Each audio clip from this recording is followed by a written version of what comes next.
Hello বন্ধুরা, সবাইকে জানাই শুভ কালী পূজা আর দীপাবলির শুভেচ্ছা। আর অনেক দিন পর আমি আবার একটা নতুন ভিডিও নিয়ে চলে এসেছি তোমাদের সাথে।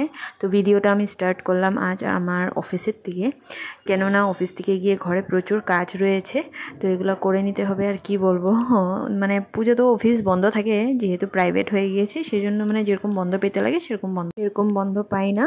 তো অফিসও শেষ হয়ে গিয়েছে, এখন চলে যাব ঘরে। আর এটা আমি দুপুরবেলা মানে লাঞ্চে এসে মানে রঙ্গোলিটা আর্ট করে নিয়েছিলাম, তো তোমাদের সাথে এখন মানে অ্যাড করে দিয়েছি ভিডিওতে। কেননা দুপুরবেলা আরও যদি না করি তো সময় মিলবে না, কারণ অফিস থেকে এসে আবার মানে প্রদীপ জ্বালাতে হবে। তারপর তো আর অনেকটাই কাজ থাকে তোমরা জানোই, তো সেই জন্য আমি দুপুরবেলা এসে লাঞ্চ ব্রেকে আমার এগুলা আর্টগুলো আমি করে নিয়েছি।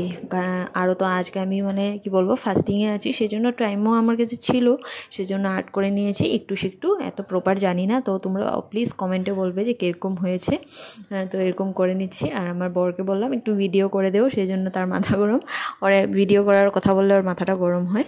তো কি বলবো, আর সবের বর সাপোর্ট করে, আমার বর আমাকে সাপোর্ট করে, কিন্তু মুডের কথা বলতে পারি না। তো যাই হোক, অফিস থেকে এসে এগুলো চাটাপাতিগুলো সব রেডি করে নিচ্ছি। আর এখন করে নেব এগুলা রেডি করে, তারপরে মানে দিয়ে দেব। আমার একটু লেটে হয়ে গিয়েছে, সবে দিয়েই দিয়েছে, কিন্তু কি করব, বলে না কর্মই ধর্ম, তো কর্মটা করে নিয়েছি, এখন ধর্মটা পালন করছি।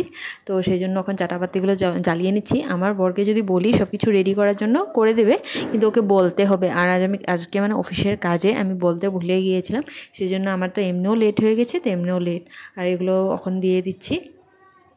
আর এখন ট্রেন্ডিংয়ে দেখছিলাম যে মোমবাতি গলিয়ে তারপর এখানে তেল অ্যাড করে, কর্পূর অ্যাড করে, লং দিয়ে এরকম তেলটা মানে রেডি করে নে, আর তারপরে দেয়। তা দিলে নাকি ঘরের কিছু অমঙ্গল থাকলে ভালো হয়। তো আমি ভাবলাম কেননা আমিও সেটা করে নিই, কেননা সবের ঘরের মঙ্গলের জন্য তো সবে চায়ে, সেজন্য এগুলোও করতে একটু লেট হয়ে গিয়েছে। তো চাটাপাতি দিয়ে নিয়েছি, আর দিয়ে আবার এদিকে পূজার জন্য যেতে হবে, সব কিছু রেডি করতে হবে, তো একটা একটা করে দিয়ে নিচ্ছি। আর এদিকে বর বলছিল যে ও দেবে, আমি বললাম এত দেরি যখন দেও নাই তোমার দিতে লাগবে না, দাও আমিই দিয়ে দিই।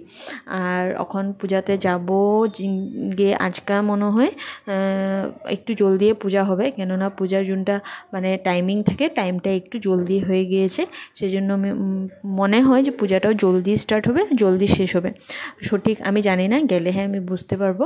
আর এদিকে এক এক করে প্রদীপ জ্বালিয়ে নিচ্ছি। এবার অন্য কিছু করি নাই, না একটা বোম এনেছি, না মানে ঘর ডেকোরেশন করেছি। কেননা বলেছি, যারা আমার ভিডিও দেখো ওরা জানোই যে জুবিন গার্গ আসামের সিঙ্গার, উনি মানে এক্সপায়ার হয়ে গিয়েছেন। তো সেই জন্য সবাই খুব আপসেট, আর মনও ভালো লাগছে না, কিন্তু পূজা তো দিতে হবেই, আর যোনগুলো নিয়ম এগুলো তো করতে হবেই। সেই জন্য পূজাটা মানে পূজার জন্য ফাস্টিংও রেখেছি, পূজাও করব, আর মানে নিয়মগুলো তো করতে হবে, সেই জন্য মানে এরকম চাকি জ্বালিয়ে নিচ্ছি। আর এদিকে দেখো যোনটা রঙ্গোলি করেছিলাম না, সেখানে একটু এরকম চাকি জ্বালিয়ে একটু মানে ডেকোরেশন করে নিয়েছি। আর এখন পালা এসে পড়েছে রেডি হওয়ার। তো আমার বর বলছে তুমি এত লেট করছো, রেডি কখন হবে? আমি বললাম আরে পটক করে রেডি হয়ে যাবো, রেডি হতে কি টাইম লাগে বলো? টাইম তো লাগে, কিন্তু এমনিও বলেছি।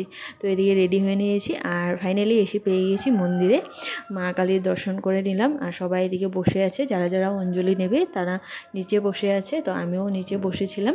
তো আজকের মতন এখানে ভিডিওটা শেষ করছি। আর এই যে ফটো, আর এই যে প্রসাদ।